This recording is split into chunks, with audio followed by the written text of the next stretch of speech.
here I have the solution for the derivation for the capacitance for the spherical capacitor, the C equals 4 pi epsilon naught AB, where A is the inner sphere and B is the radius of the outer sphere. So our spherical capacitor is a metal ball at the center floating in the middle of another metal spherical shell, which will be negatively charged, and that is our capacitor. So let me zoom back out here. You can just pause the video here if you believe you got the answer correct or nearly correct and want to just look at the solution. And if you continue to listen on, I'll give a quick description of the calculation that is shown here. Most of it is review for us at this point, so I will go relatively quickly through it, but let's see how that goes. So our Gauss's law calculation is always generating a Gaussian surface, in this case the sphere, in between the positive and the negative plate of the capacitor. So in this case we have our Gaussian surface here. We have a positively charged sphere at the center, so we have KQ on R squared, electric field radially out.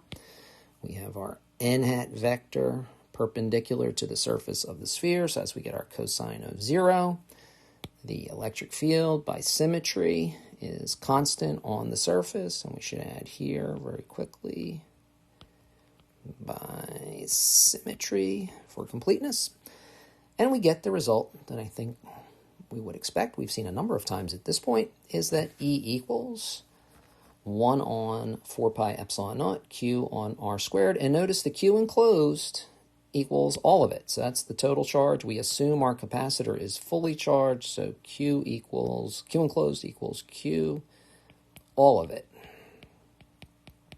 Okay. And now we simply take our electric field equation and we plug it into our voltage equation. Integral E dot ds. Please make note that you definitely want to use ds because we got to keep track of our positives and negatives. That's the only thing that can be a little bit of a pain in this calculation. So use ds, and then keep in mind that we are integrating from the negative plate to the positive plate. We are always integrating backwards against the electric field. So we're mirroring what the battery would have to do to get another charge onto the plate. So, of course, we've seen this before at this point where ds equals negative dr, so that's why the ds becomes a negative dr. So we have the negative and the ds, right, is equals the negative dr that's here. So those two negatives give a positive, but yeah, see, we're tracking down all these negatives. The cosine of 180 gives us the negative here. Constants come out of our integral, and again, we are integrating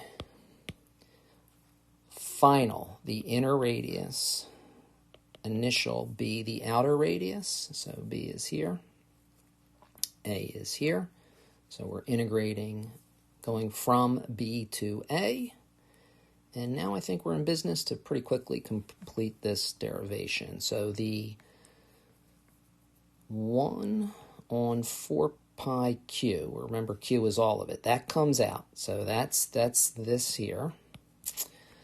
R to the minus 2 dr gives us the r to the minus 1 over minus 1, so now we're taking care of our negatives. Those two negatives will give us the positive that we have down here, and we do final minus initial, so we get this for our voltage. We get common denominator, just do a little bit of algebra to get our voltage expression.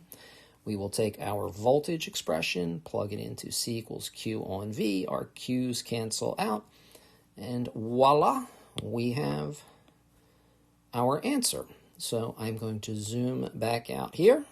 You can again pause it if you wish. And of course, if you have questions, we can go over it further as well.